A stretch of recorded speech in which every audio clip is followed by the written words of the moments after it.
what we do. So my main goal for being in this program is to find a way to turn my love of art into a livelihood. The direction I'm looking right now is to do individual art lessons. I've got a couple of girls that want art lessons, so I figure I can see if I can expand that, make that a bit of a business, especially right now since a lot of people are home and want to have hobbies, things to do. And in schools in generally these days, the arts are less supported. So I'm hoping that maybe there will be people who are looking to do more art at home. And that's my show. Okay, pretty good. And any questions? Yeah, anybody have any questions? Oh, Evelyn, it's Bridget. That's fantastic. And you know what? I've seen Bridget. your stuff, and I've been in that tunnel, and I know Monique as well, and the whole thing, and I think that's beautiful. Congratulations. Oh, thank you. Congratulations. Thank you. That's great. Thanks, Lauren. Your art is so lovely. It's so good. I've met Evelyn in person. She's so nice. Definitely a hard worker, and you and Monique just do amazing work. That's great. Well, I'm really lucky I found Monique because it's really nice to have collaborations with other artists. I hope that happens for all of us because it's wonderful. Well, the good thing is maybe this is the beginning of collaboration even between the class. Who knows, right? I was just going to comment, Linda, that I heard on the CDC radio, there's a grant that's eligible for registered businesses that can get some help to apply for some help. I think it's called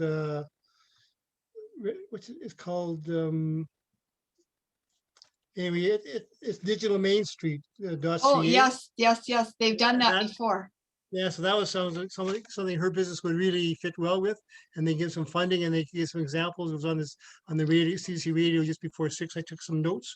If Evelyn wants to contact me later, and also I'm in the process of putting together a slideshow for this weekend. I have to get it ready for next week for the Proctor convention, and I need some help to do a little slideshow like one of these Zoom meetings here or something Evelyn did. So if someone wants to, after the session, they can call me or tonight or tomorrow, and I could hire them and get them to help me do that because I'm not as computer literate as some people.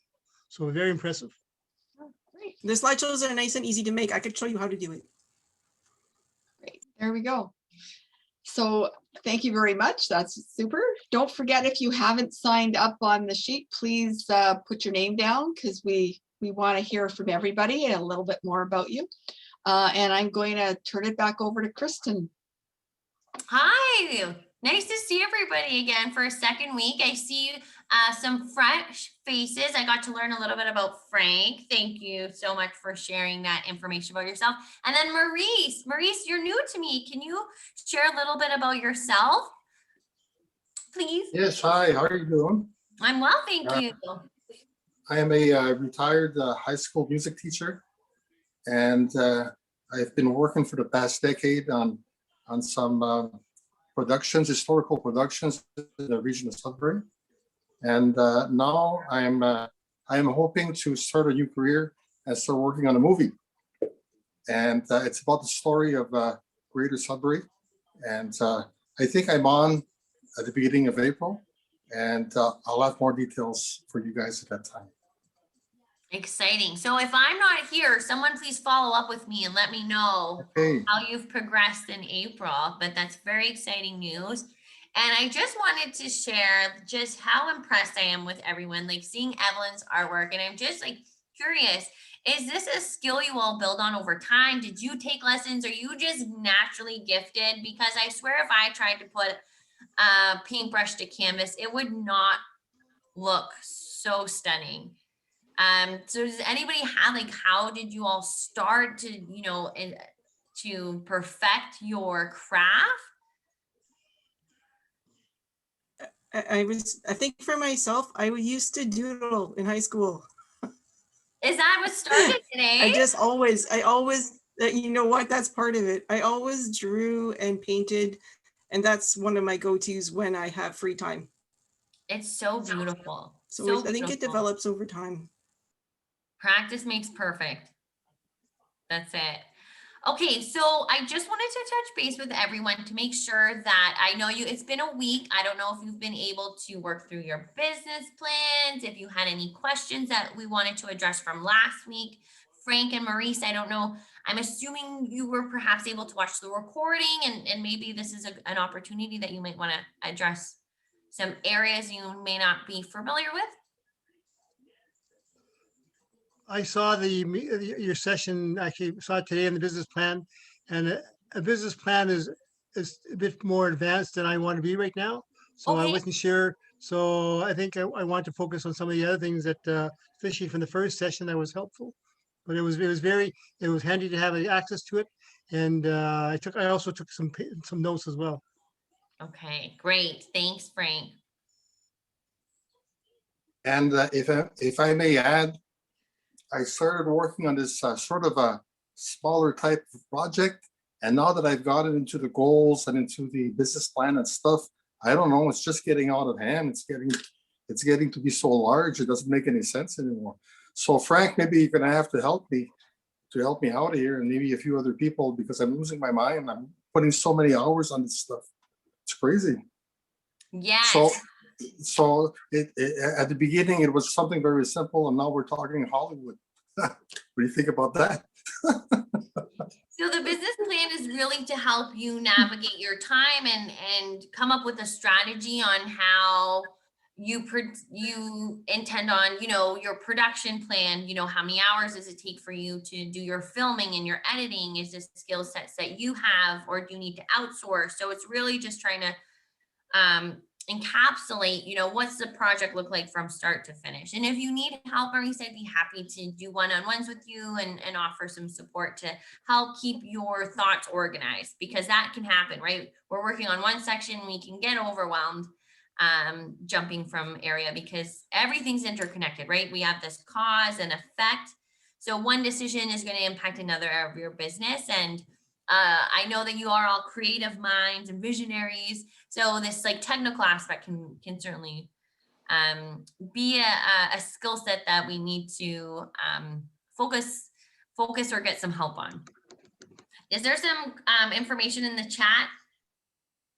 Oh, Melanie, her ideas have been expanding also since the first class. That's great. I love brainstorming. Never lose sight of opportunities that you might want to integrate in later, or maybe pursue now. It's just about creating a timeline as well. So that's really exciting. I love to hear the ideas elaborating. Okay, so no questions from anybody else from last week. We're all feeling good of where we're at. And now I'm a little bit more nervous because I realize we have professional educators in the audience. So I hope I get a passing grade this evening. Okay, so I'm going to start by sharing my screen. And I've talked to Linda. We're going to take a break this evening. I'm so sorry. I have a tendency to chat. So we will give you a break, get some water, stretch your legs, feed your pets if you need to. Okay, so am I doing this? I did not open the PowerPoint, did I? I'm going to transfer this because I think this is a PDF that I sent to Linda. So we're just going to go through the magic of documents. And I have it right on my desktop. So how about that? I'm going to stop share for a brief moment and I'm going to open it up on my desktop because I thought I was more organized than I am. Okay, so here is my market research PowerPoint presentation. She's loading. We're going to restart our share. And here we are. I'm back at it. But I would really like to start from the beginning. So how's this?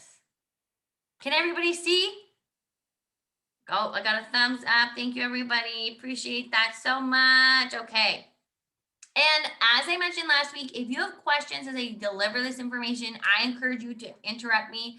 Either you can use your audio, unmute yourselves, you can use the chat feature. I'm very open to dialogue and conversation, and I'll try to make some relative examples for your business. Maurice, I apologize. This is going to complicate it at another degree. So please excuse me, and Frank as well, this may not be of interest to you, but it's always good. Knowledge is power, right? And you can choose to utilize it or maybe save it for another day.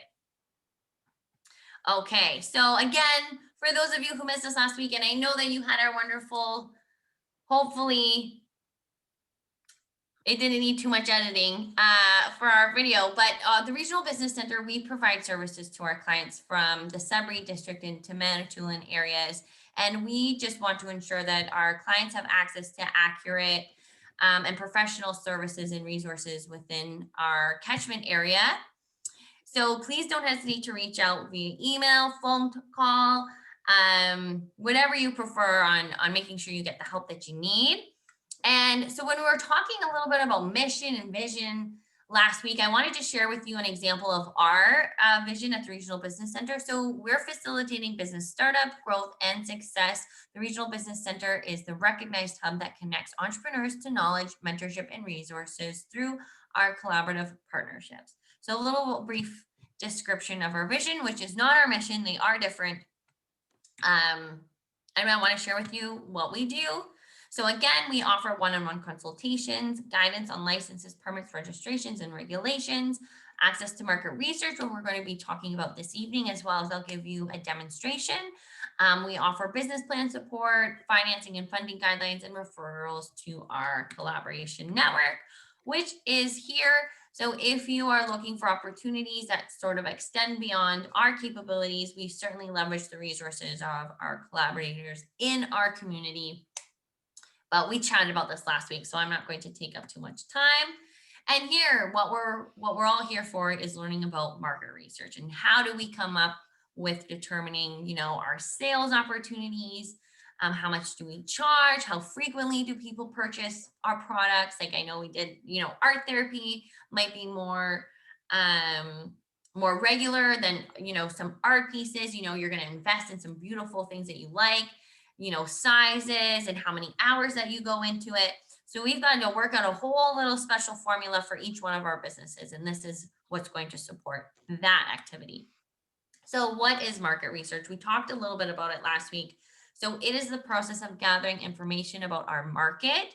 So are we selling primarily in the Sudbury region?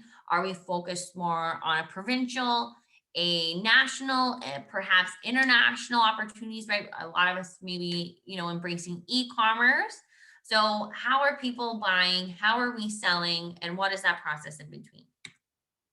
So it is the most important piece of your business plan. So this portion helps validate what we're doing and why we're doing it and how we're deriving value. So this will help us determine, if we want to take that next step from hobby to a part-time sort of profession to maybe even full-time.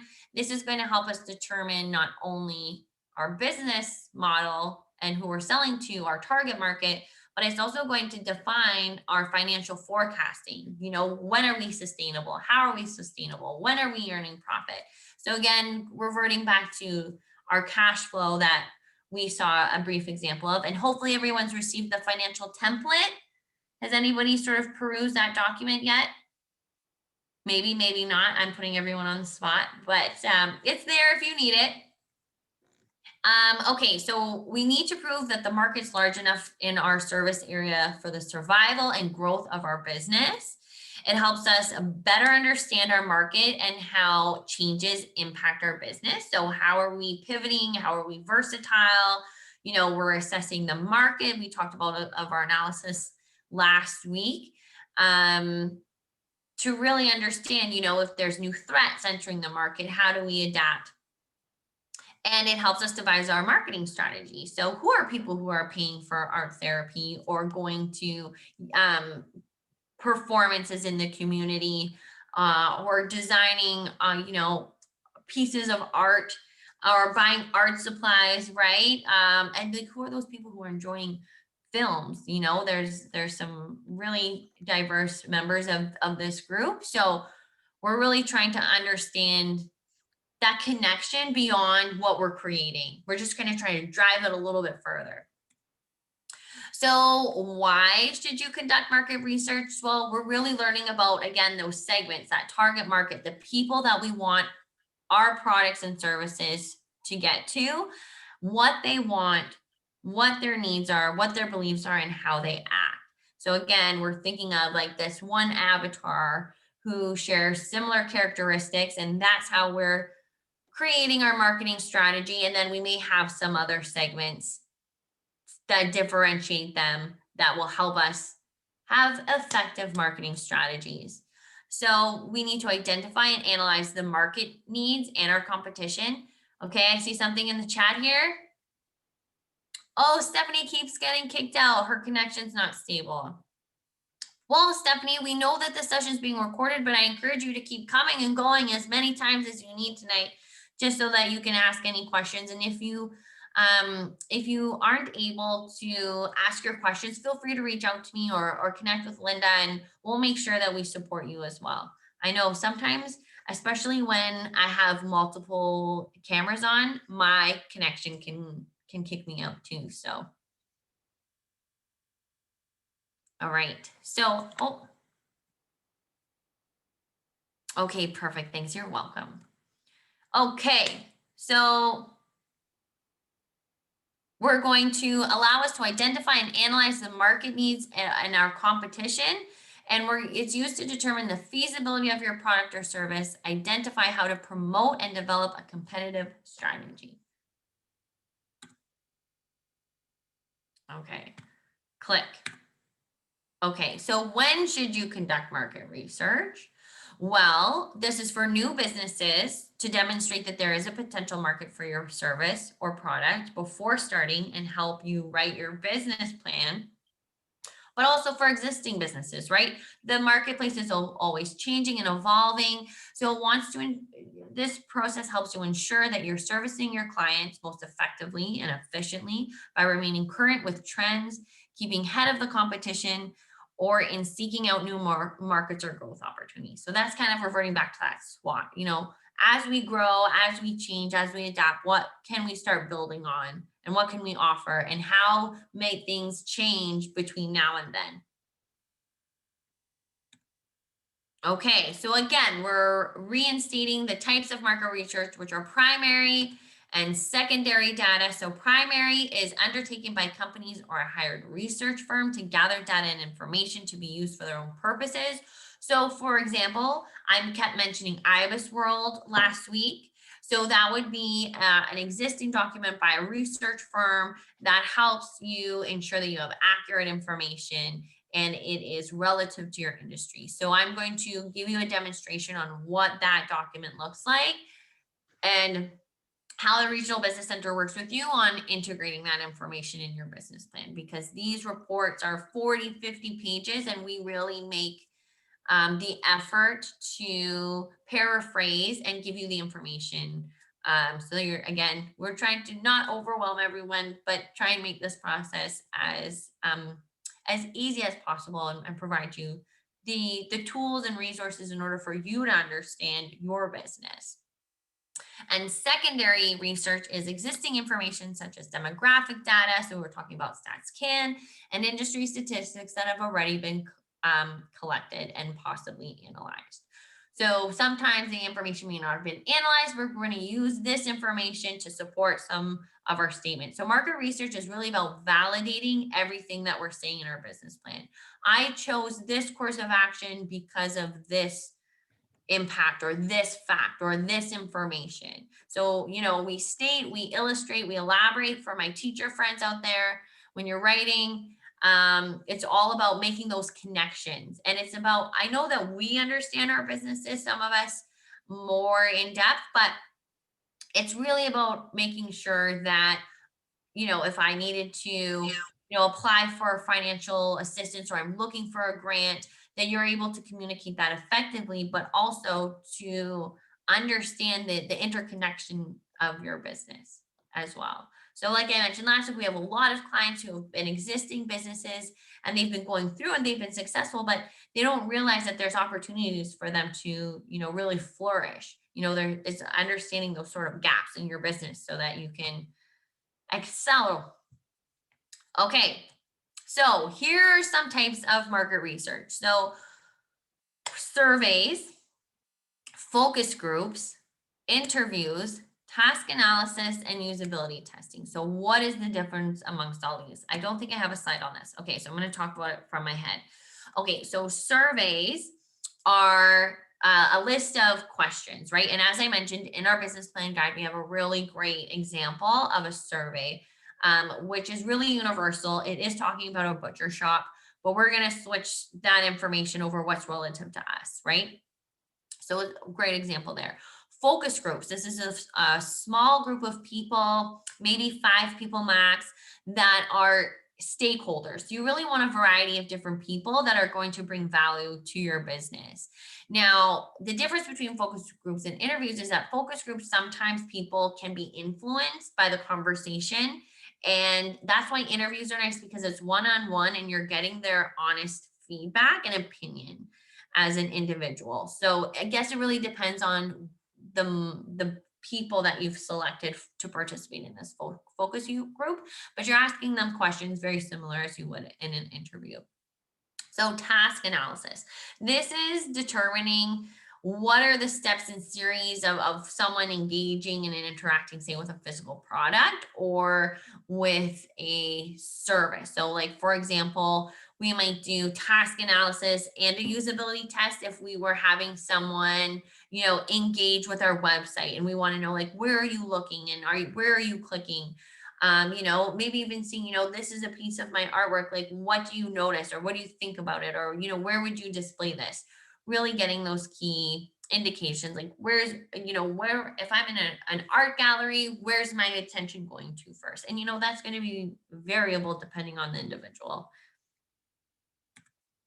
Okay, so because surveys are really a primary source of integrating information and extracting, we really need to understand what's the purpose. So after we've collected all of our secondary data, we know already what exists. So then we're going to start incorporating our action plan on creating primary data. We need to understand what is left for us to know, because there's no point in asking questions we already know the answers to. So that's why surveys are so important. So we need to decide what information we need to gather, because we need to know what's left and how am I making a decision. So we also need to provide very easy to follow instructions, being concise, being very direct, limit skip patterns. So this means, if you are on question 2, you can skip to answer 6 if the answer is no. Like, you don't want to waste that opportunity, because it's difficult to get a sufficient response rate. So a sufficient response rate would be a minimum of 100 samples. Like, that would be your sample size, 100. Because anything lower can skew your data. And if you can get higher, that's wonderful, right? Because the more responses you have, the likelihood that your information is going to be more accurate. So that would be the ultimate goal if you were deciding to do a survey. Be cautious when asking personal questions. Start with an introduction to express what you are trying to accomplish with the survey and how valued the response is. And making sure, again, we're not contributing to bias by only extending our survey to friends and family. In fact, we don't want friends and family to answer our survey or participate at all. We, in fact, would want to, share it on, similar groups, especially now with COVID, it's going to be difficult for us to go to a very neutral place like a grocery store. So we would go to, artistry groups or associations, or ask our friends and family to share on their social network platforms to extend that reach. We're going to avoid leading questions that may generate false positive responses. Keep it short and simple, and make questions concrete. Test your survey. It's always so important. Like, how did people engage and interact with it? Again, going back to that usability testing before releasing it. Because sometimes, even as a regional business center, we can review your survey and give our input to make sure that, we think that you've done an excellent job. Just get a seal of approval, right? Okay, so survey don'ts. We don't want to ask information unless we can make a decision on it. Use double barrel questions, use one thought per question. Sometimes we're like, oh, well, we just want to get more, and we're asking, 2-3 questions in one opportunity. Don't use abbreviations, jargon, or technical terms. Like sometimes we have some very highly intellectual clients, and sometimes I can't follow along with what they're talking to me about. So it's really about bringing it down to layman terms. Don't use biased words or phrases, vague words or phrases, slang or ambiguous phrases. So again, keeping it simple. You know, there's lots of techniques and opportunities that people just might not be able to connect with. Okay, so again, we had a question last week, didn't we, about SurveyMonkey and MailChimp. Now it's escaping me what that question was. Can someone please remind me, whoever that may have been?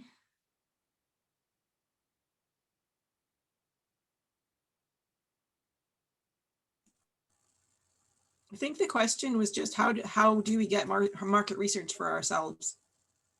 Oh, okay. So my first step would be to look at the regional business center naturally, but also if you are part of like an artistry association, I'm not sure. I have to look. Okay, so sometimes my database gives me cheats, so I can say, oh, well, there's this association or this opportunity, and then it helps drive more opportunities for market research. So I can definitely check in your industry to see what's available in addition to what I have. And then we also discussed the Canadian industry reports. So they have benchmarks on, you know, what your profit margin would be, how much are people spending on wages, what are they spending on supplies. So that's a really good resource. And then when we're talking about our survey, so SurveyMonkey will help you create an online survey up to 10 questions for free. And then you can distribute that survey through MailChimp if any of you have that. So MailChimp is naturally a database that allows people to subscribe to, for example, if you had a newsletter, maybe it's just a database that you keep of clients or people have expressed interest in your artistry. So that would be a great way to get that reach and increase your response rate because people have already indicated that they're interested in your product or service. So both are free, both of which are quite simple to use. We actually just had a session on our newsletter, which we talked about each of these last week. But if anyone has any questions or if you're having trouble, just let us know. We can give you a hand. Okay. Secondary research again, so industrial info, I just talked about this. Regional Business Center has access to IBIS World and Manifold. So that's just an extra layer in addition to the Canadian census. So we can talk about, you know, how much people spend on household goods like groceries or renovations or vehicles. You know, maybe we can see if there's something relative to your industry so we can get, you know, how much are people spending on artwork, for example, or visiting film or theater. Okay, so again, more resources. So we have Industry Canada, depending natural resources, Ontario Tourism, Culture and Sport, the Ministry of Transportation. So we have access to traffic reports. So if you were thinking of a commercial location or an area that you'd like to display your artwork, like Evelyn's incredible murals, you know, you can see, you know, how many people are passing by and you're getting that exposure in those particular areas. Canada Post has great demographics based on postal codes. So for example, if you had a product or service, you're trying to, you know, drive sales through Canada Post or geographic areas, we can pick up really specific key areas because like we know Canada Census is generic. It only has information for Greater Sudbury, but say we wanted to look at neighborhoods, Canada Post is a great resource. Invest Sudbury, we have some great portfolios like, you know, how many building permits were issued and, you know, what, oh, Linda, do you have a question? Yeah, I did. For Canada Post, so how would you go about getting them to provide that information about the neighborhood for you? Yes, so it's actually available online. So you can type in a postal code in their search option and they'll sort of just extract and make you a really easy to read report. That's a good question, Linda. Thank you for asking. Sometimes, you know, you're so used to it that you don't think of all those small details. So I appreciate that very much. Okay, and CMHC, so that's about housing. Again, you know, what's the average price of housing? Because that really helps influence, you know, if we see that people in our current specific income bracket, right? We might look at, you know, neighborhoods that are at such and such value. So again, just I always seem to take it to the next level, but I would be happy even if we did a basic market research scout, if you will. But then there's always opportunity for me to dig deeper, but I will only go as far as you want me to. Okay, so again, the market research section of our business plan is dependent on the industry analysis, market analysis and target market, competitive analysis, and SWOT. So again, the industry analysis is what is happening in the industry. So are we forecast to grow? What's the level of competition? What are the major industry trends and demand cycles? And again, PESTEL, so political, economical, socio-cultural, legal, technological, and environmental. So I'm going to show you an example, which will really drive this home. So again, our direct and indirect competitors, who's doing exactly what we're doing, who's a supplement or a complementary product or services or opportunities there. We need to identify and evaluate who they are, how much market share, what their strengths and weaknesses, and how our firm will compete with the existing products or services. There is always competition. Okay, so if you're like me and my brain works a million miles per second, and I'm always thinking of something new, this really helps me keep my thoughts organized by just creating a nice little chart. We have direct competitors, indirect competitors, and then our business. So it really says, okay, their strengths and weaknesses, their observations, and then how am I different? So this is, again, we're talking about our unique selling proposition, our competitive advantage. We really want to see, like, how are we distinct?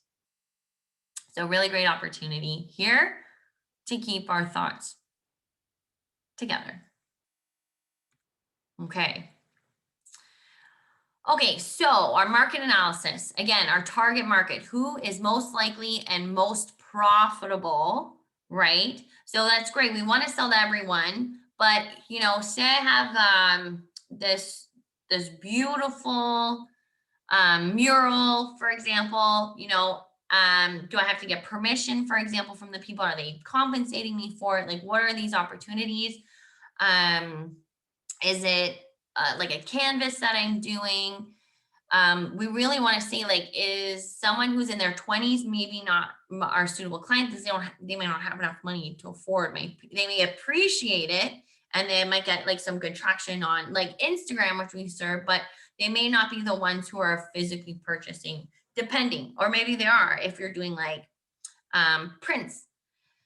We want to define them geographically, their demographics, you know, how old are they, their income, their, did I say age, gender, lifestyle, and how many people are in that specific area if we are confined and not offering e-commerce. Okay, so again, SWOT, we're looking at our internal strengths and weaknesses and our external opportunities and threats. We chatted about this last week. Again, a little high summary of what our strengths and weaknesses are. So what are we good at? What are our skill sets? And again, when we're talking about our price point, we talked about this last week, it's really determining, it's really driving home your strengths. Like, I'm just amazed at all this creativity and professionalism, because we have some very distinguished awards under our belts. So, you know, that's really about selling yourself here. Okay, so here is, again, it's the most important piece of your business plan. I feel like, did I mix this up? Okay, so I think for now, I know it's a little bit early, but maybe we can take our break. I'm going to pull up a few examples while you guys are taking a minute. Does anybody want to volunteer and see what I can find for their particular industry?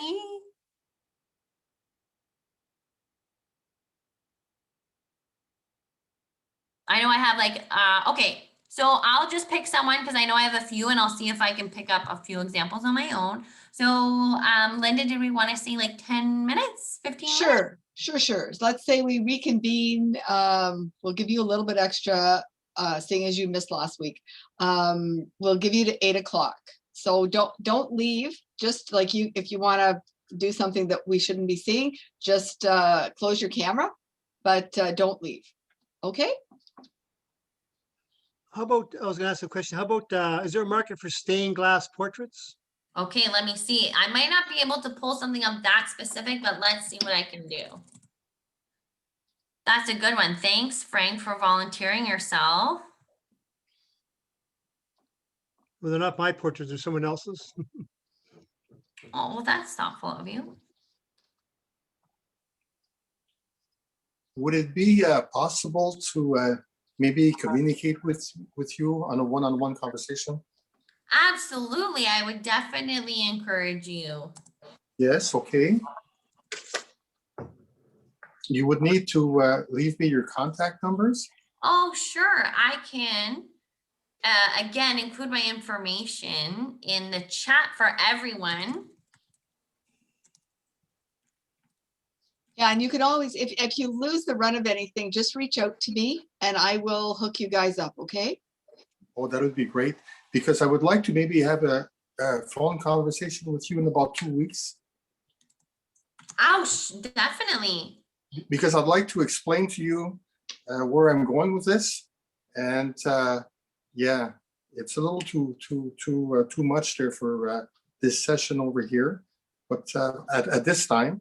But I would need to try and communicate with you and try to make some sense out of it. Yes, that's exciting. I love learning about everyone's opportunities and what they're doing, and Okay. I am happy to help. Okay, well, that's great. And Really help happy you to hear that. organize and help you organize yourself and make sense of all of this, because it is like, if this is your first time, you know, it's a lot. Like if I was trying to create a film, I would need you, right? I'd be like, what? I need a mentor. Well, I've worked on some pretty interesting festivals over the past 10 years and about 20 some years ago. And so I did create business plans back then. And I did create another one over the past 10 years. But this one here is a little larger than what I'm used to doing. So I would need to, first of all, see if we have if you feel that we have the expertise here in Sudbury to get done what I'm proposing to get done. Okay, exciting. And I know Frank was talking a little bit as well about funding opportunities for our fellow classmates. And in addition to Digital Main Street, I don't know if I mentioned this, but NOHFC has recently announced new funding opportunities for arts and culture film for Maurice and Frank. So it may be of interest of you to explore those opportunities as well as you're creating and developing your newest projects.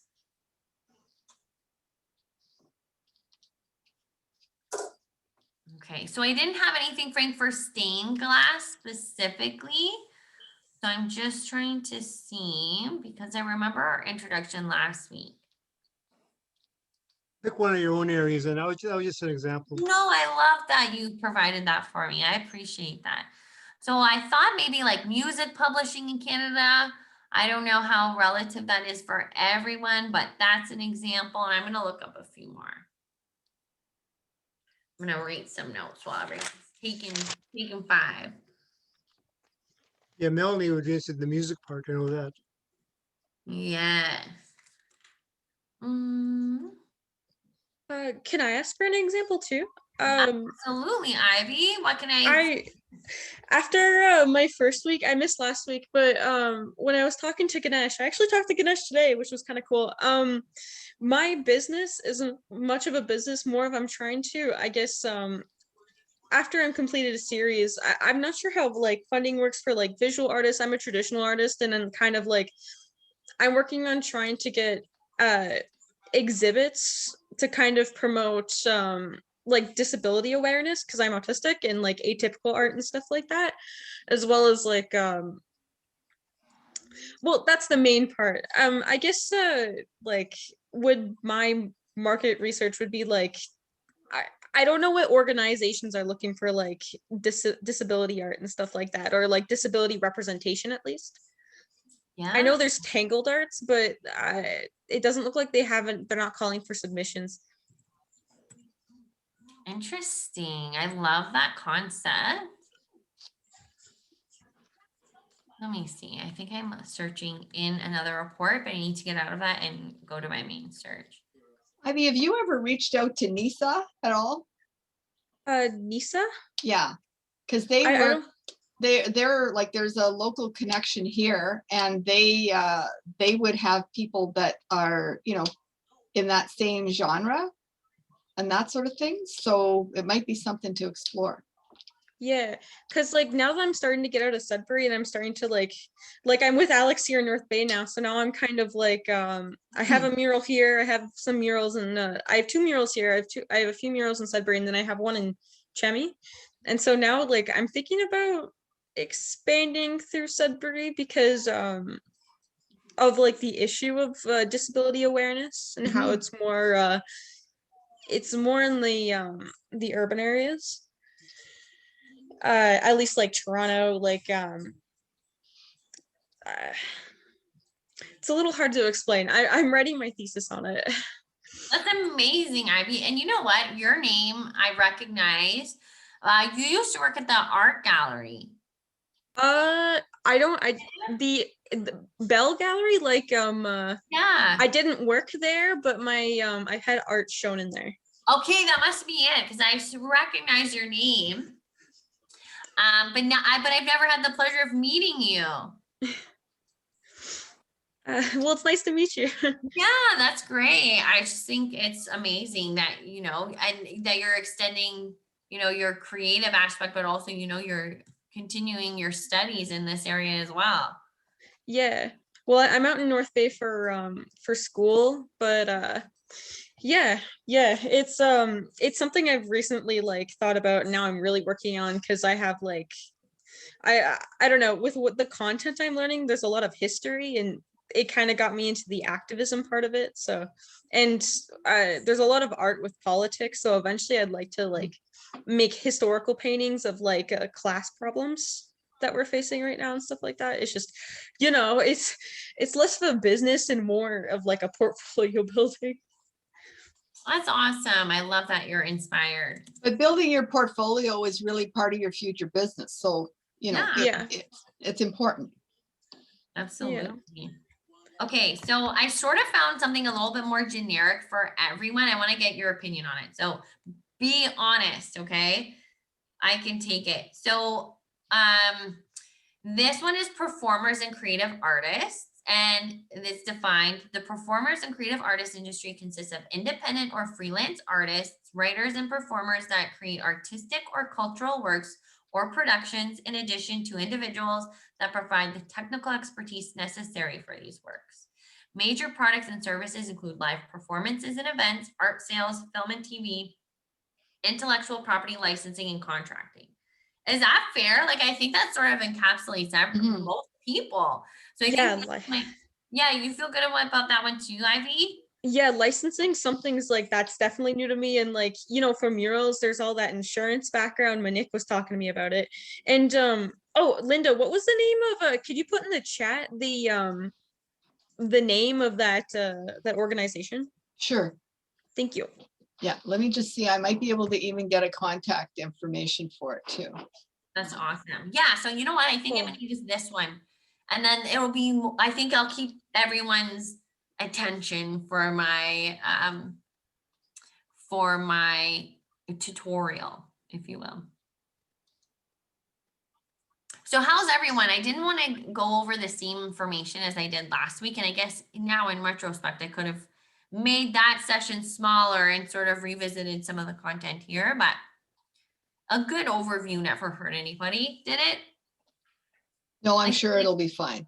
Okay. And no one has any questions, so I feel like everyone's Yes, I just have one question. Oh, okay, Maurice. Yes, please. It's just your name. Is it Kristen? It's Kristen. Yes, sorry. You know what? I Okay. probably default over here. Well, I don't see your name. We don't see your name written. All we see is Regional Business Center. Yeah, so that happens because we all have access to the same account. And so for now, I'm going to change it for you, Maurice, Oh, that's fine. because I know how now. I don't know if I had made that mistake. I'm just going to do it, and then it will revert back to the Regional Business Center next. Yeah, there you go. Yeah. McKee. McKee. Are you related? Are you related with the McKees around here? Like Joanne McKee? I'm not, you know what? We could be related. We just not make Okay. acquainted. But what area Okay. are you in, Maurice? Pardon me? What area do you reside in? Myself, I'm in Chelmsford. Okay, okay. But this Joanne McKee comes from Cartier, Oh, interesting. That's, like in Linda Cartier's last name. yes, yes. By the So- way, My family is originally from Falconbridge. Like okay. I guess my more immediate family.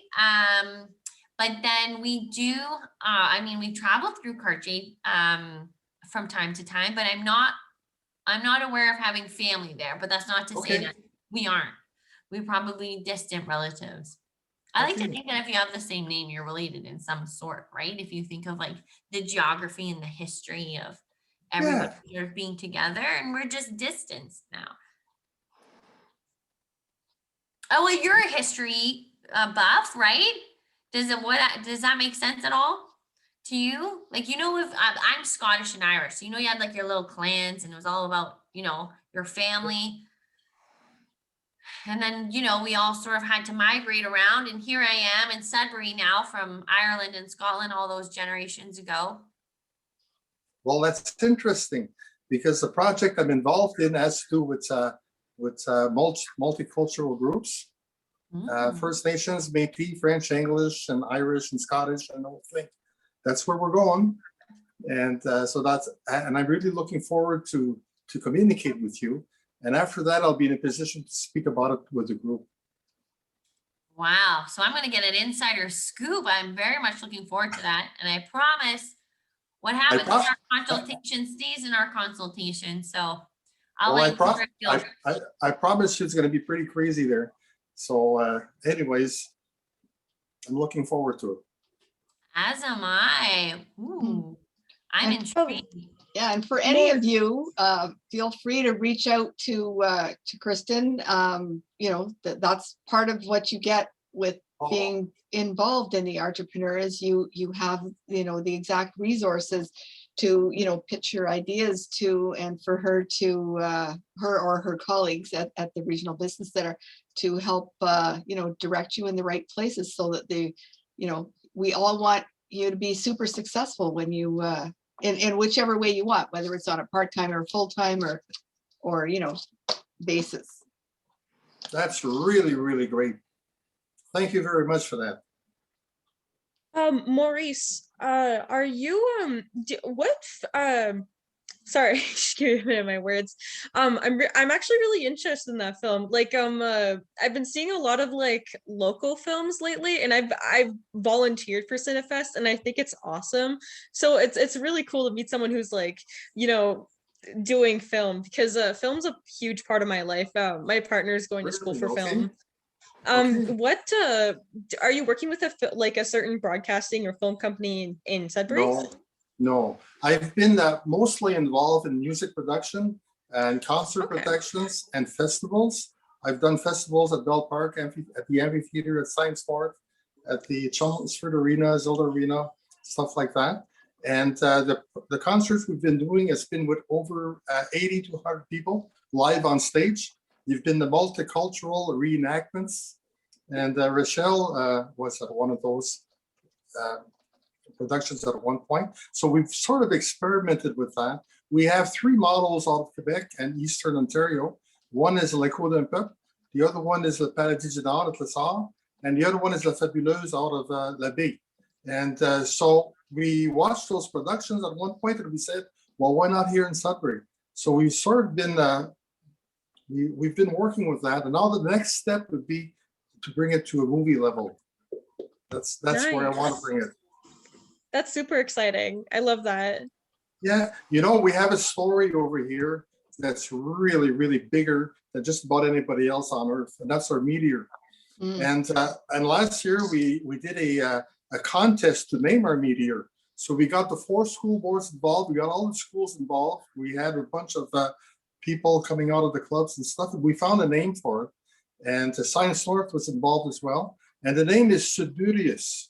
That's the winning name to name our meteor. Now the next step is to tell the story around that.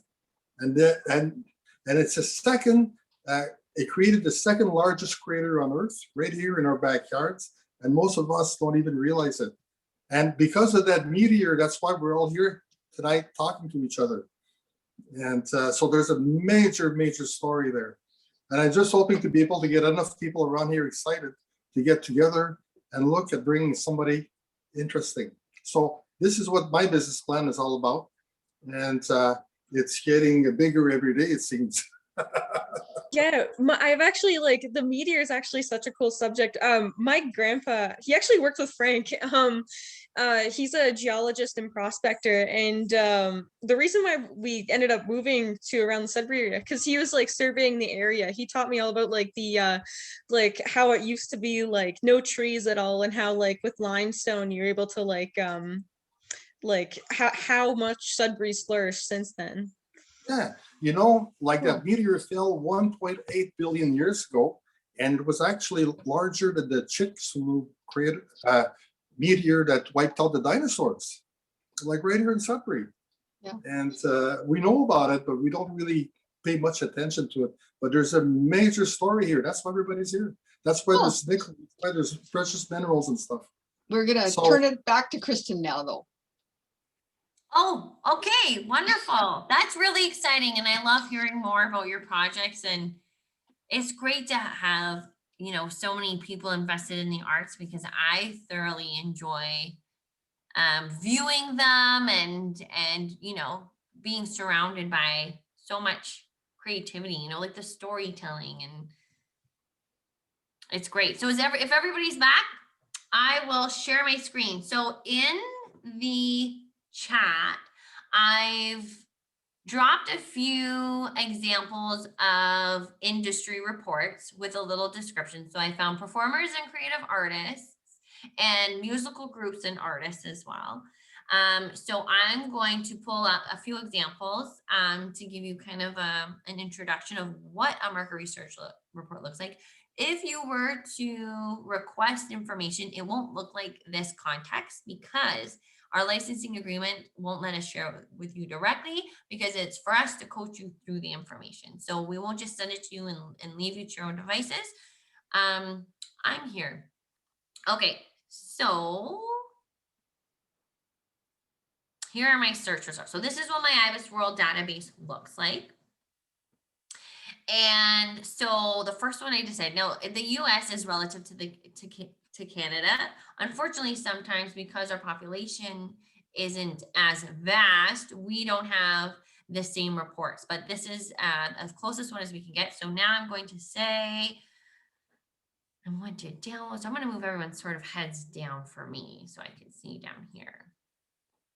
I'm going to pull up the PDF.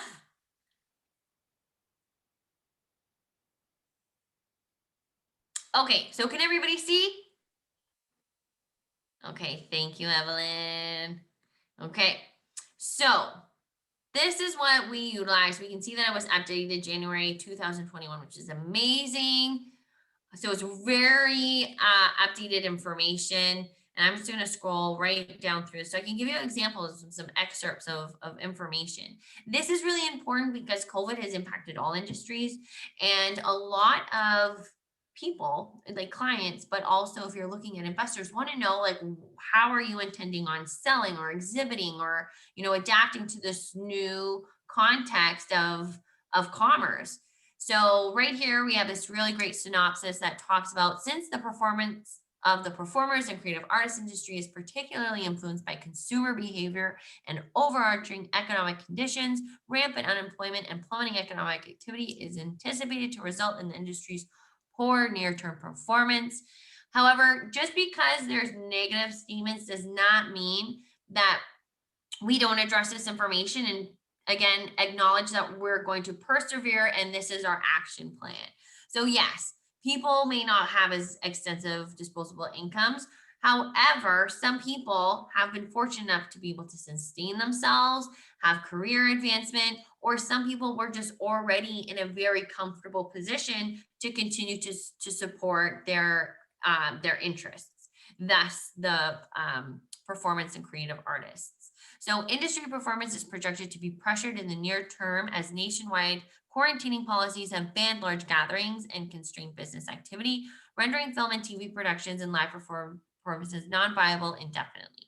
So in this case, we are continuing to have film industry in Sudbury with COVID restrictions in place. So everyone who is filming, because we still have large productions, gets COVID tested every week. Everyone has to, abide by their rules.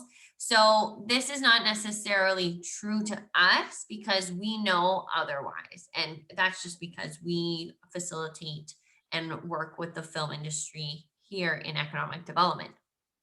So it's just acknowledging that, yes, there are some restrictions. So how do we intend on continuing to film our projects? Should we need other people? How do we have safety protocols in place?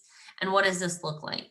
Health and wellness mandates foremost financial obligations and consumers' personal decisions to refrain from attending events with large crowds are likely to disproportionately affect the industry's consumer base. So, for example, we've seen some really great examples of, for example, Yes Theater, they did like an online theater performance. What are some opportunities for you to utilize and still be able to persevere, using technology as a device, So it's just acknowledging that, yes, there has been some compression on this industry, but how do we intend on moving forward with these constraints in place? So here we're talking about, and I thought this was a really suitable report because it really touches upon the majority of participants in this group today. So we're talking about actors, authors, comedians, dancers, disc jockeys, models, photographers, TV producers, writers, live performance, art sales, film and TV, intellectual property licensing, and contracting. Okay, so here, for example, we have this amazing supply chain. So depending on who you are, what are our key external drivers? So funding for creative arts, I think that's huge for all of us. Then we have per capita disposable income, right? So people with higher earnings tend to spend on their interests, such as arts. Household earnings more than 100,000. So that's cumulative, right? It's not necessarily just a single income household. It could be, 2 or more people. Local and state government investment, and time spent on leisure and sports, right? We see this in a lot of people, in a certain age category are very work oriented. Whereas, for example, retirees, they have more leisure time. So they may be spending more of that time enjoying the arts. And sports. So that's why time spent on leisure and sports will help impact your business, but I'll show you how this is all interconnected. Okay. So again, now we're looking for our key external drivers. Okay, who are supplying us? So when we're creating our art, are we using computer and software, electrical equipment, paper, commercial leasing, maybe? Our college and universities or their arts programs, fabric, craft, sewing supplies, intellectual property, cameras, right? So I think art supplies in general, right? Because depending on what it is that you're doing. And then first tier buyers. So who are we buying? Who's buying our products, not who are we buying our products from? So concert and event promotions in the US, consumers in the US, and public administration. So we have access to additional reports. We're like, okay, we want to get a consumer analysis. So that will help us as well. So we may not just get one report. We may also want an e-commerce report if that's something we're focusing our attention on. And maybe this is not for growth. Maybe this is something we're doing currently. So it doesn't just need to be for what we're doing in this activity, it could be to support us in other areas as well. So just wanted to say we're not restricted by any means. Okay, so then similar industries, musical groups and artists, I also pulled that one as well for our intended purposes today. We could also look at concert and event promotion if necessary. Okay, so here we're looking at the industry at a glance. So this is just really high level information about these industries. So we see about, you know, the revenue is 38 billion. We talk about profit. So this is where we're talking about benchmarks later on. So profit is 3.5 billion. Key external drivers are again per capita disposable income, federal funding, time spent on leisure, local government. So you're going to see this in multiple areas. And we're talking about the industry structure. Okay. So this again is a synopsis. We're going to get into what all this means later on. So again, this is a high level trend. So although the industry revenue is forecast to decline, strong growth exhibited earlier in the period will likely offset recent performance. The industry is extremely low barriers to entry, with the greatest challenges limited to acquiring training and skills. The rising population of e-readers and digital books has significantly transformed the independent writing profession.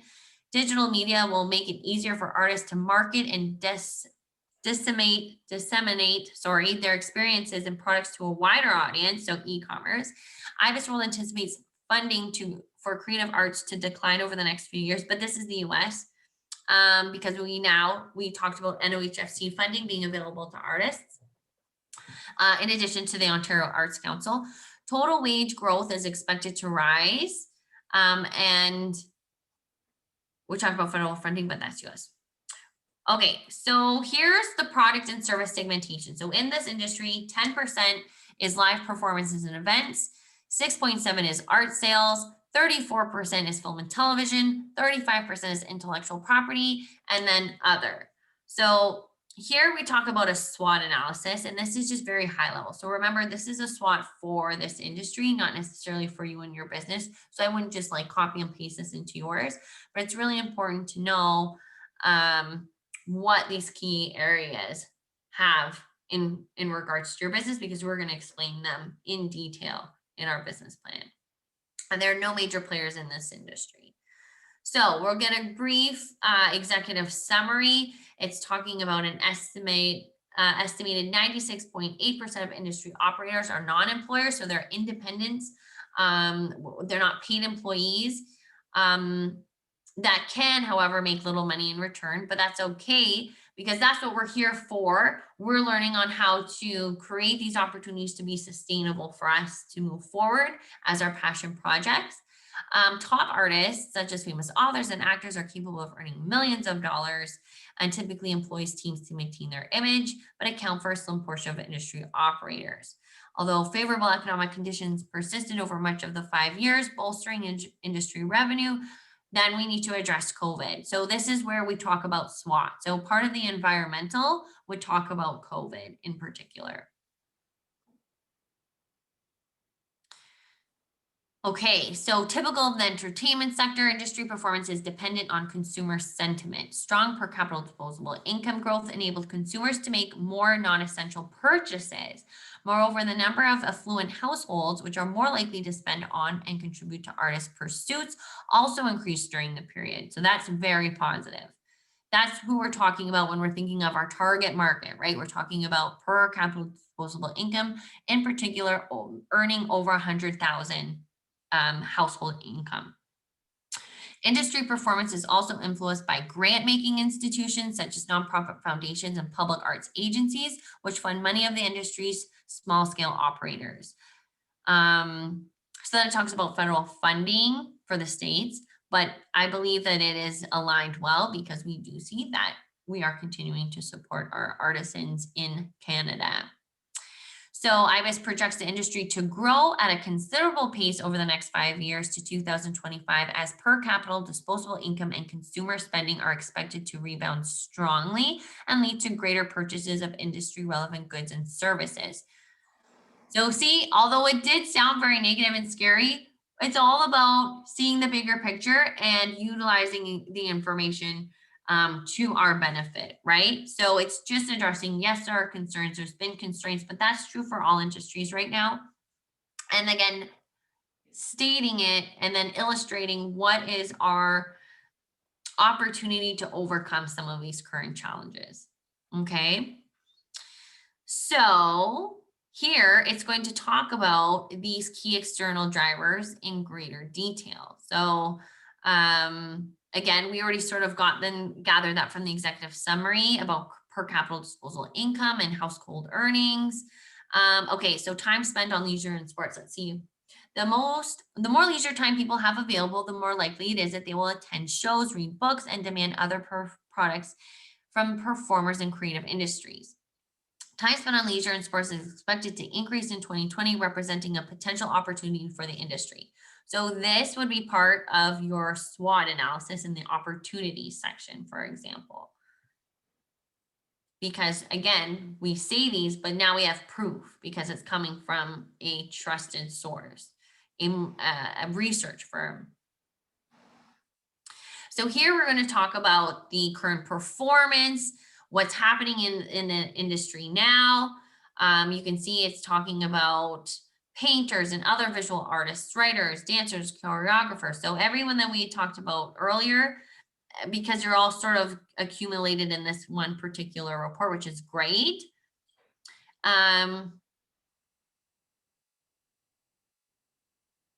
It's just describing you. So you're going to take out what's relative to you. So just because it's talking about different industries, if you're not in film, I'm not even going to send you the excerpts about film. If you're into like creating artistry works, I'm going to focus on that. If we're doing art therapy, I'm going to look at another report that talks about, you know, educational services. And if you're into exhibits, I'm going to focus on that. So this is just to sort of give everyone a brief introduction on what they can expect their report to look like. Funding secured.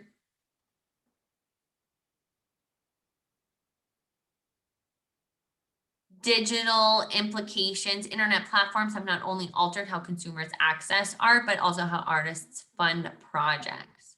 So look, this is really interesting and maybe something I need to learn as well. So free video streaming services such as YouTube enable recorded live performances to be viewed for free, reducing demand for personal attendance. However, YouTube can also serve as a marketing and publicity machine for artists without the resources to hire an agent. Interesting. The YouTuber Partner Program also permits YouTube artists to earn revenue through ads or paid channel subscriptions. Interesting. See, so this might help with your marketing strategy. You know, are you utilizing YouTube? Do you have a channel? Are you like the new Bob Ross? You know, are you teaching people through programming and accessing in that way? Do you just give like helpful tips? I know Evelyn had mentioned, you know, really utilizing Instagram, right? So it's really about getting out there and utilizing those opportunities. So we're talking about e-readers. We know that we have some authors in the audience. Alternative forms of funding, which have become more mainstream. So crowdfunding, an online platform in which a project can receive full amounts of funding for thousands of people, has become an effective way to raise money for many artists, Kickstarter and the like. Is that an opportunity that we're thinking of indulging in? So here's the industry outlook. So this is what we're projecting for the next 5 years and what the key determinants are. And as you can see, we're on page 16. So competing forces. Talking about internal and external competition. So for example, we see in the second paragraph, external competition can be found in other forms of entertainment, such as mutual groups and artists. So again, I would give you supplementary information there. Video game industries, right? So these may not be direct, but we know that these are referred to as indirect competitors, which we want to acknowledge and say, you know, if, you know, this is our target market, what are their other forms of entertainment? And I wouldn't get into, don't worry if you've overwhelmed by performance outlook data, I'll just take out what's important to you. So we can see that we're in quantity growth, which is a really great opportunity. Mergers and acquisitions are non-existent, and new enterprises are constantly entering the industry, which is really important for you to always be assessing the market, because new people are coming, maybe new skill sets, you know, new marketing opportunities. So you really want to know, like, how are people succeeding in this industry? There is relatively little adoption to new technology, and there is a high level of market acceptance. Okay, we have. Oh, Melanie's cutting out too. That's okay, Melanie. You don't worry. You just come in and out. Don't worry. I'll make sure you have a report too. And if anybody has any questions about this information, please just interrupt me as we go. Okay, I think I went too fast. Okay, so here we see products and services. And again, we saw the high level of each one of these categories, and then it defines it. So it's still good to know, like, say, for example, we're in film and TV. We consist of a good portion of the segmentation of this market, but we still want to acknowledge what these other sort of competing industries are. Is there opportunities for collaboration? You know, we talked about a few opportunities amongst ourselves. You know, what's available to us and what's occurring. So that's why you still want to acknowledge those other ones. And then it just describes. So if you're not in this industry, I would remove the information for you, or I may keep it just so that you're aware for your own general information. So demand determinants. This is talking about, like, how are people creating demand in this industry? And it's heavily reliant upon prevailing consumer sentiment. So it'll talk about that in more depth. And then we're talking about our segmentation. So this is so helpful for everyone, okay? So we're talking about consumers aged 35 to 54 is 35.9%. We have consumers 55 to 64, which is 20.2%. Consumers age 24 and younger is 17.3. Consumers age 65 and older is 15.1. And consumers age 25 to 34. So this is really going to help you with your business plan, because then not only do we know the segmentation and where we may want to focus our attention, but we're going to get describers of this information. So I'll just read one of them to give you all an indication of what you can expect. So who is the primary? I want to go 35 to 54. So I'm going to skip over to here. Okay. Consumer age 35 to 54 contribute 35.9% of industry revenue in 2020. Middle-aged, let's say North Americans, typically have the highest disposable incomes, but the least amount of free time as they are in the midst of their professional and family lives. But this age demographic represents the larger portions of industry revenue, despite the age group having financial responsibilities, such as mortgages, car loans, and planning for their children's education. An explanation as to why this demographic has spent more on entertainment recently could be tied to the appreciation of financial assets they hold, such as houses. Financial asset prices have grown steadily during the period. Therefore, people feel more comfortable with their current and future financial situations, spurring them to spend more on goods and services. Sorry, I have a little itchy nose there.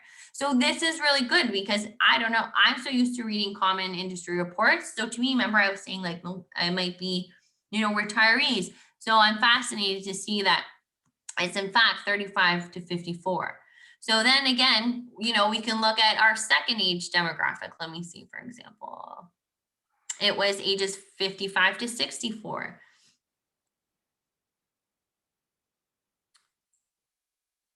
Oh. Kristen, has there been a market analysis done for the film industry in Sudbury? Great question, Maurice.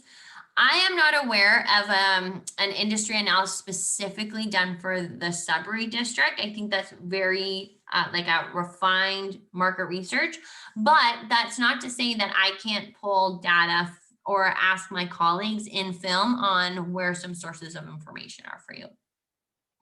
I don't have that answer at this moment, but I can follow up with you. Is that okay, Maurice? Do forgive me?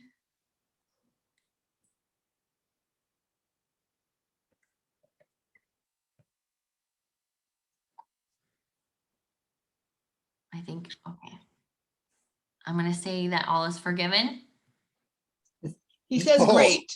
No, thank you. Absolutely. Thank you very much for that. You're welcome. You're welcome. So just this really great information overall about these categories that's going to help support our direction. Okay, international trade, business locations. We're not going to focus on this at all because it's not Canadian.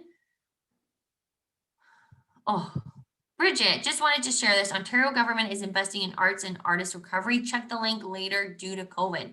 Bridget, yes, could you share the link? I'd be very interested to see what sort of opportunities are being. It's a good idea for people to go and check it out. They just announced today it's to 24 million is going to art groups.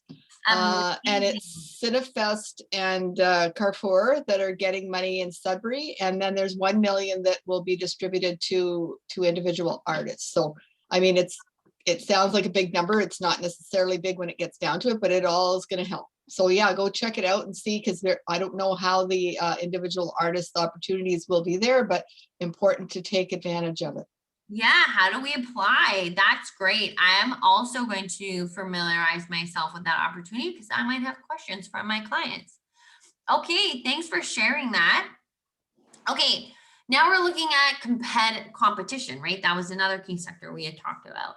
So we see that concentration in this industry is low because there's so many independents, right? We see 96.8% of all operators are non-employers without any paid employees, okay? So that's what we're focusing on. There's no one key area of competition. We have to be mindful that it's very fragmented. Okay, key success factors. Again, very important. Ability to attract local support, patronage. A high level of local support will attract private sector sponsors and public sector donations. Having a high profile in the market, a high profile attracts media interest in the output of an artist, writer, or performer, which can raise demand for his or her work. Effective product promotion. An independent operator in the performing arts must publicize their productions to win performance opportunities and raise public and media interest. Ability to raise revenue from additional sources. Industry enterprises may require additional revenue through merchandise sales and non-traditional means, such as crowdsourcing. Accessibility to consumers. User companies may choose to tour various locations to reach customers from various geographic regions. A strong internet presence enables artists to reach a wider audience and having contacts within key markets. Performers and creative artists rely heavily on industry contacts to book venues, obtain contracts, and market their products. So now we're looking at cost structure benchmarks, okay? So we're looking at profit, for example. So off the average artist, and you can see that list was quite extensive. We have non-employers, okay, which are businesses that has no paid employees. We know this. For non-employers, income is typically allocated as profit instead of wages because all revenue is used for one individual business and personal expenses. So since artist projects tend to be short-term and generally not lucrative, work and profitability is susceptible to disruption amid an economic downturn. So this is something you're going to include in your SWOT analysis. So if there's an economic downturn, that's a threat, right? Because disposable spending and economic confidence might go down. So if that happens, what are our opportunities to continue selling our products? Okay, but profit, so when we're looking at all your expenses and we're looking through your finances, we are going to use 9.1% of profit and earnings as a key area that we want to target. Okay, so this will also help us come up with our pricing strategy. So see how this information is relative in different areas?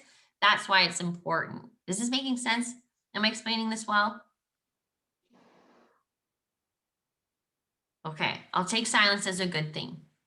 It's a good sign. No news is good news. Okay. Okay, 25 million. Wonderful. That's great to hear. Okay, so then we're talking about wages. Compensation paid to employees of an artist, such as agents or assistants. Successful artists, notably actors and others, tend to employ agents. Okay, so they're spending on average 42% of what their costs are on wages. Purchases, right? So you're using materials, should account for 2% of your benchmark.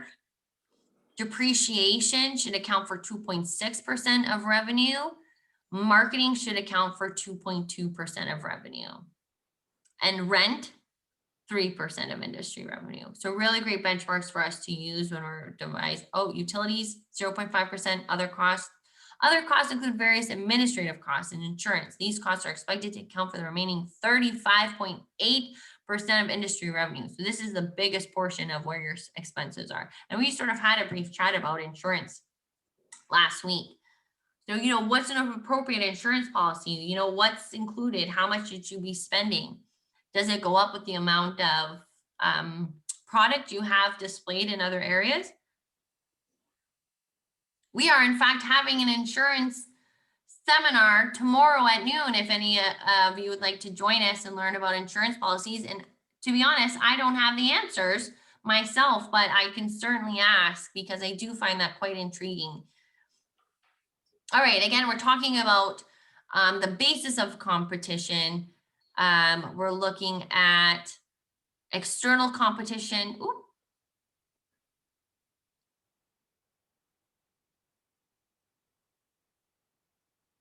You're going to take the chance, Stephanie? Take the chance of not insuring or take the chance to insure?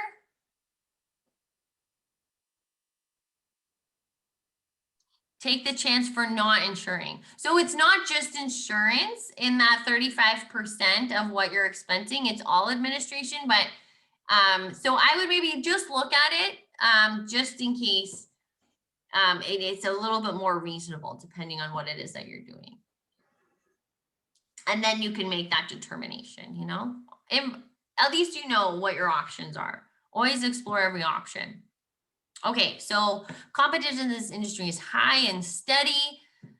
Most artists work towards winning long-term contracts. This provides them with access to steady income and distribution channels. The vast majority of the industry consists of solo practitioners. So again, I would extract what's relative to you here, depending on what it is that your artistic endeavors are. It's talking that reputation is a really important factor for competitiveness as well, so that name recognitions are better positioned for success. Renowned companies attract, fund, and market the most talented performers and artists. So this may be information you already know, but I'm really looking forward of customizing this data for each and every one of you. Again, exploring external competition. Barriers to entry is low.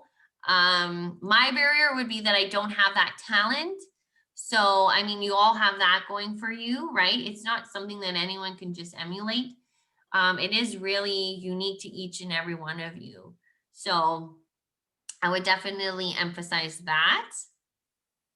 Globalization, it's mostly a domestic market, although you may be interested in selling, you know, pieces of work or displaying your projects internationally.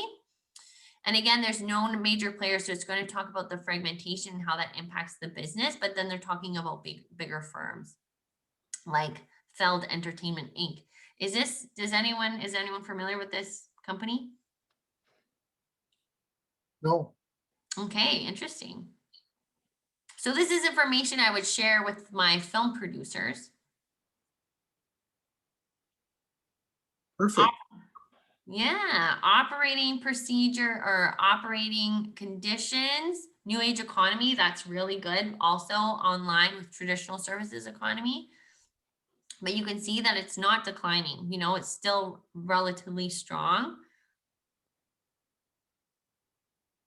And this will explain capital intensity. So how much are you earning for what your expenses are?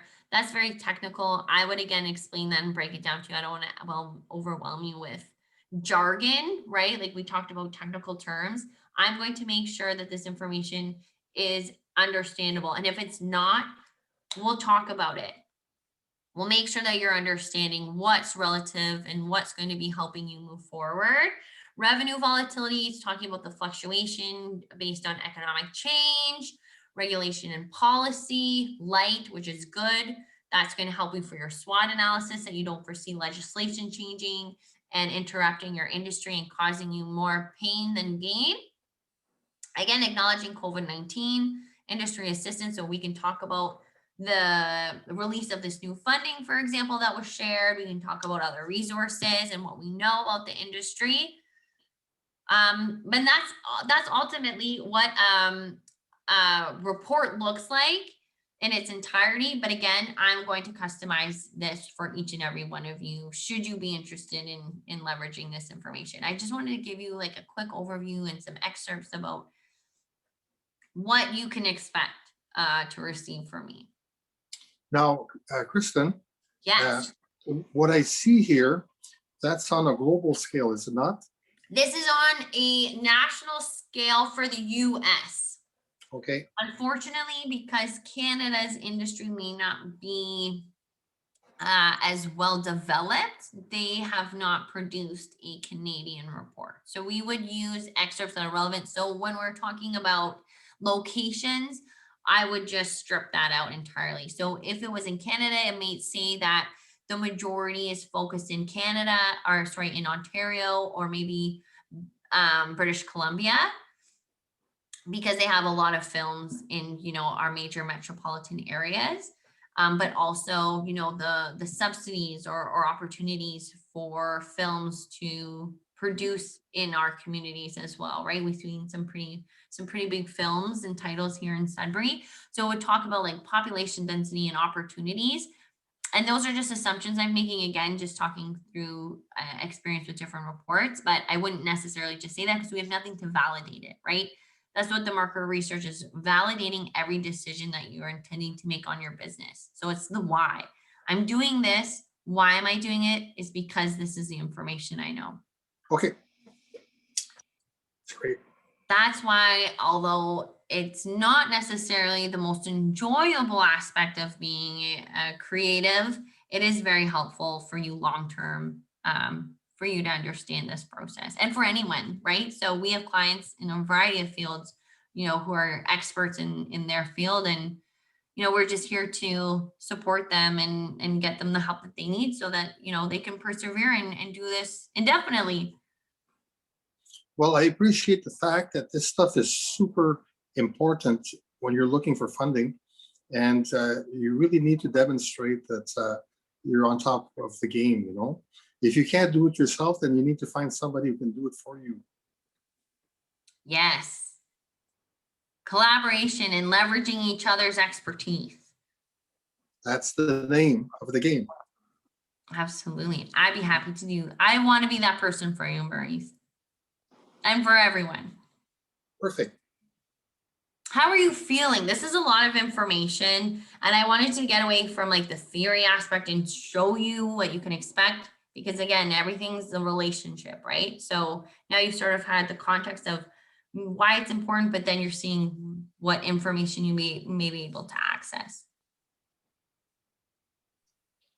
Kristen, could you maybe explain a little bit for, you know, this is one aspect of it, but so for somebody who's like looking at doing some local data field work, and they want to create like a, you know, like a monkey survey and that sort of thing. So if you could maybe give them some pointers as to how they would, you know, how they go about that, what, like, how would they figure out what questions to formulate? I know you've given us like a big overview, but maybe you could go a bit more detailed.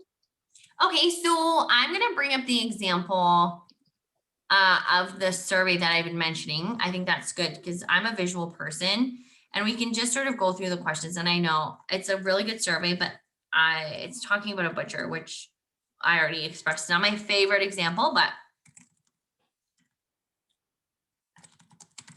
And then I'll explain why these questions are relative, perhaps. And it's very versatile, so we can adjust it to your needs based on the information we're looking for. And last week, I also gave the example of integrating, you know, the stats information into our survey. So if you did want to have a survey reviewed, I'd be happy to do that for you. I feel like my allergies are sneaking up on me. I don't know. My nose is so tickly right now.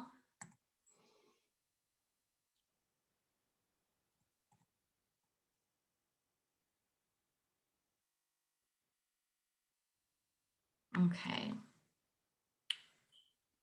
So I'm just finding my spot with my survey. Okay, so here's my sample survey. I found it. I'm going to share it with you.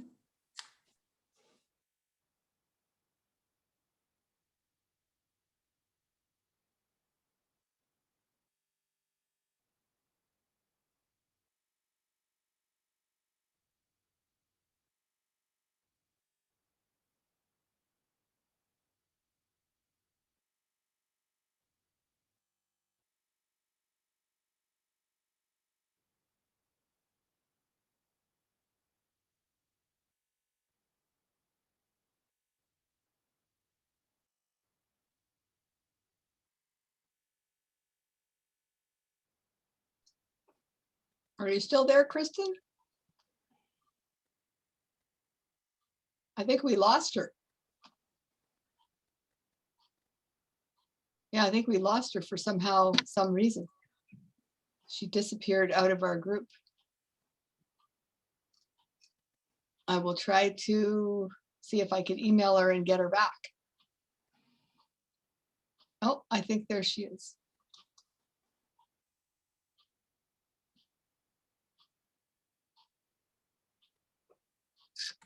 Okay, guys, it was my turn to get kicked off. So no one needs to apologize because I knew this might happen. Okay, so let me get my face back. Here I am. That's Hey. good. That's good. Yay. Sorry about that, guys. You're probably like, did she do that on purpose? Absolutely not. Okay, so I tried to share my screen and it didn't want to do it, and then I lost you. Okay, are we successful now? Okay, I see you and I Looks see good. Okay, thank you. Okay. So as we talked about our sample, we really just want to explain what this information is for. We're going to disclose that this information is confidential. However, if people are interested in our services, we may ask them if they're interested in sharing our information so that we have a sales lead, right? Like, would you be interested? So, for example, hello, my name is Kristen. I'm conducting a survey to determine the potential for a butcher store in the south end of Sudbury. So, do you have a moment to answer a few questions, right? So this is the purpose of the information. I'm not selling it to make money and create a contact list. Like, people are very hesitant and skeptical to donate their time, right? So have you shopped at a store? I'm going to change it in the past year, yes or no. If not, why? And then you're going to figure out what is the opportunity here. Is it the prices are too high? For example, is it not convenient? You know, people are busy. So are they just going to a grocery store, or are they going to take the time to go to like a specialty shop? Or are they going to take the time, you know, do they prefer to shop e-commerce, for example, as opposed to, you know, on display somewhere or whatnot? So quality, selection, availability. So we're just going to give them to information. Now we say, if no, go to question 6. This is bad. We don't want to do this. We already talked about that. So this is an example of what not to do. Don't do this. Okay, so if yes, which one do you shop at? So now we want to see how, like, are people going to Pockets, Trees? How frequently are they visiting our competitors? And then we can, when we do our competitive analysis, like really align ourselves up more particularly with one who has a stronger sense of market share, or who has like a bigger presence or more renowned reputation. So that's sort of why we're asking this particular question. Are you satisfied with these stores? Oh, I have a question. I love it. Can you expand form?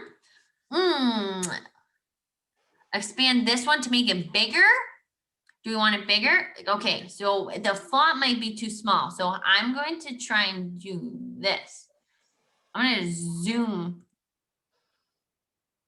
Okay, say when, you guys. Good. Yeah, is that better? Oh, yeah. Okay, sorry guys. Sometimes I forget because I can read very, very small fine print writing, but I need to remember that's not about me, it's about you. So thank you for speaking up and asking me to make that bigger. Okay, if it's not big enough, you just say so, don't be shy. Okay, here I am. Okay, so now we want to know why they're not satisfied with their stores. Because maybe they're not even going to the butcher shop because it's inconvenient. So what are some opportunities for us to get our meats in the hands of our consumers? Maybe we're partnering or collaborating. What's an opportunity with another store, another shop. Maybe we're going into a big grocer, right? And we have like a specialty meat. Like, see, now I'm thinking about a butcher, but I should be trying to switch my mind into an artisan's mind. Okay, so on average, how much do you spend on a performance, on attending a film, on a ebook, on a music download, you know, all of those things that we're doing. And then how much do you spend in a month? So not even like just per visit, but overall, right? Because we want to figure out our cash flow based on a month-on-month basis. So that's why we're comparing apples with apples in this case. And how many times do you visit the butcher store, for example? Is it 1 to 3, 4 to 6, 6 to 8, over 9? You know, we want to know what that frequency is like. Do people, but and especially in this case, because it's fresh goods, you know, people may not be like buying it and freezing it. They might just be buying it fresh, and maybe they eat, you know, this particular good 9 times in a month. Would you support the establishment of a new store in the South End, for example? And maybe we haven't even determined we're in the South End. Maybe one of our questions is, where in Sudbury would you visit a location? And you could choose like South End, Downtown, Valley, you know, all those regions. We got a question, Linda, I see you going for it. This might sound silly, but where are you sharing this survey? Nope, that's not silly, Stephanie. I'm sharing this survey from our business plan guide in the on the Regional Business Center website, which is regionalbusiness.ca. And then you'll find it. You know what I can do? I'm going to give you a tutorial. Okay, so regionalbusiness.ca, you see our website. You can just scroll and don't click on the icon. You'll need to click download. That sometimes gets our guests coming when they visit. They can't download it because we're so used to clicking on icons, but it must be the download button.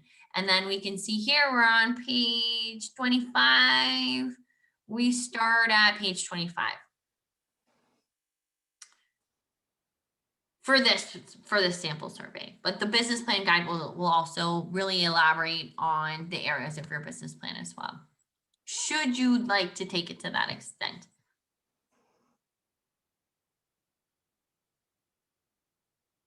Stephanie's, how to share with her customer. I misinterpreted your question. I'm sorry, Stephanie. Okay, so we had talked about sharing it through, like designing it potentially if it's online through SurveyMonkey, if you had a distribution list through MailChimp. But if you don't have those opportunities, and I should have looked, let's see, for example, if there's industry assistance, associations or televisions, like this is for the states. But I would say that if there's affiliations or groups that you can share it with either personally, as long as they're not going to influence, like, for example, some clients design baby clothes. So they're in a series of like mom groups. And so they sent it out to their mom groups and got them to fill it out to see, you know, and then asking your friends and family to share it with their networks, but not fill it out. Maybe just give someone a sample to test it out on them. You can use it now, depending on what you're doing. Like I know some clients have used like the swap and buy groups, but in this case, depending on your industry, that might not be a good idea. So it's really dependent on what it is that your intention to doing.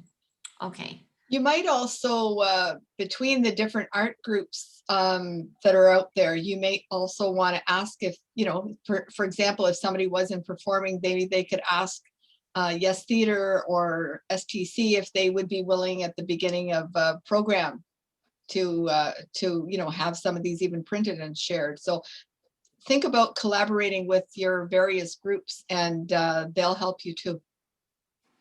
Yes, leverage your networks always if you have opportunities. And if you don't, start working on those networks so that one day you can utilize those resources.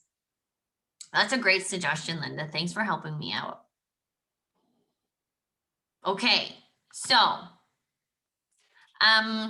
Yeah, so if we didn't decide that we were set on the south end, maybe that's what we're trying to pick our location. So then we would say a series of options and it would help you determine, where might be best for my location to be. Under what conditions would you consider supporting a new store? Such and such options.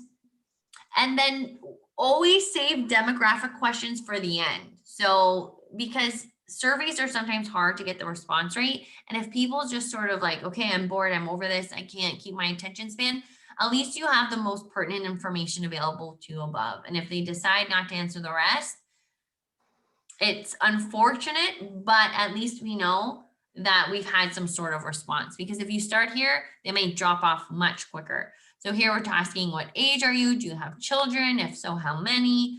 Are you male, female? And we may want to be inclusive too and offer another option. In which area of the city do you live in? We know that the Sudbury mentality is very vicinity based, right? Like not a lot of people will go from the valley to the south end unless they are working in that area or their kid has an activity or, they have a purpose. So, it's our marketplace in Sudbury is going to be very different than North Bay, very different than Timmins, very different than Toronto. So that's why understanding your local landscape is really important, especially if this is your starting point, if you're doing a pilot and you're trying to assess and really get your business acumen developed before you sort of expand outwards.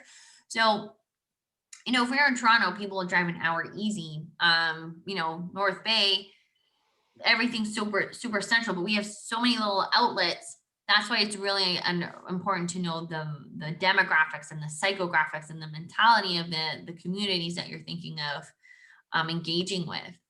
So that's just a little sample survey, and what a great idea. Thank you for sharing that opportunity to review what a sample survey may look like. And did you mention something else as well, Linda, in addition to a sample survey?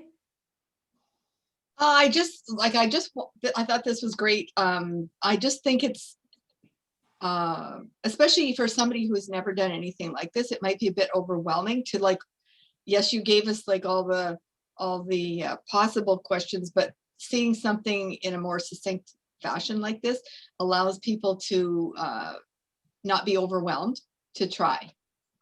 Always worth trying. Yes. Yeah, because I think that everybody should probably maybe between now and next week do, even if it's a 5-question survey, and just maybe you can test it out on each other. That's a great idea. So we only have a little bit more time, so please jump in with any questions that you may have for Kristen.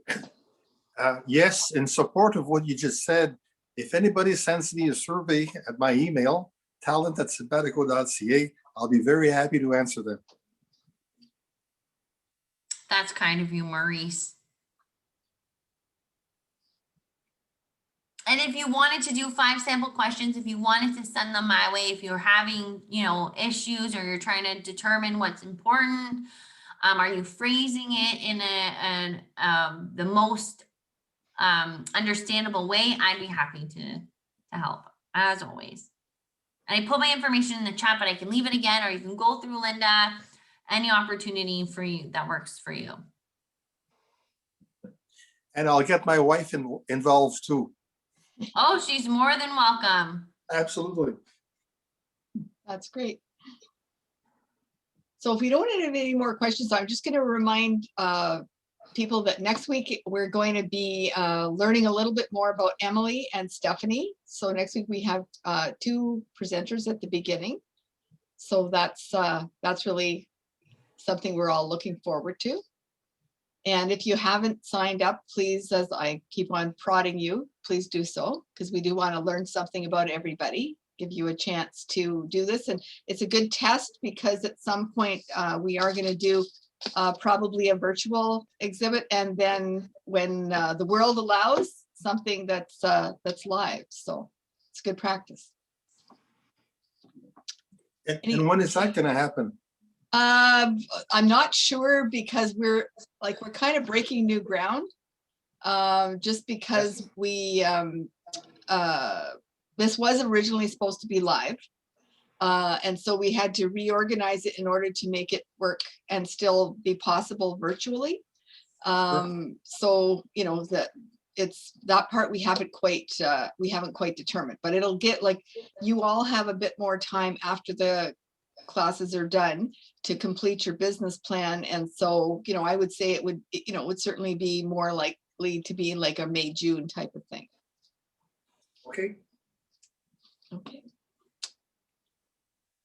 So if there's no more questions, I'm going to thank Kristen again for spending another interesting evening and enlightening us about the surveys.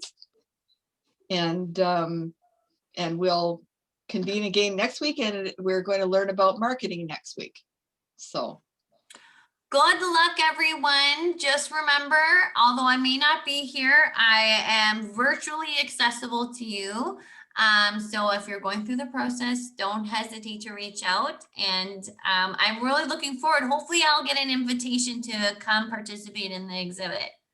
For sure, for You sure. guys don't mind. I'd love to see you all in action. So enjoy your evening. You're welcome, everyone. I hope that I was able to keep your attention and wasn't very or overly repetitive today.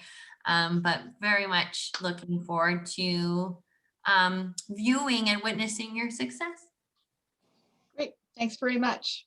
You're welcome. Thank you, Kristen. Yeah. Thank you You're very much. welcome. So have a good evening and have a good week, everybody. Bye. Bye-bye.